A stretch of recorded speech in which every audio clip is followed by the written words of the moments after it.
Campagne d'inscription des candidats aux différents examens d'État de l'enseignement général. De quoi devrait constituer le dossier pour le certificat d'études primaires élémentaires CP?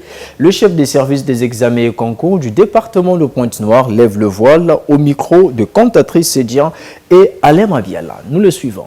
Pour qu'un élève soit candidat au CEP, il doit avoir son acte de naissance. Il doit présenter donc la photocopie en couleur de l'acte de naissance.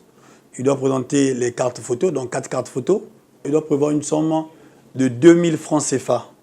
L'âge est compris entre 11 ans et 17 ans, sans distinction de genre. Pour tout enfant qui n'a pas encore atteint 11 ans, donc on prend le cas de ceux qui sont nés en 2015, comme le CEP se fera en 2025, pour ceux qui sont nés en 2015, ils n'auront pas 11 ans à la date des examens. Ils auront plutôt 10 ans à partir du 1er janvier 2025.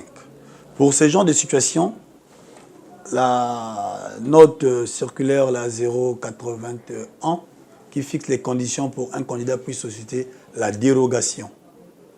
Dans les dossiers de dérogation, on demande un certificat justifiant le quotient intellectuel de l'enfant, délivré par un psychologue de la place,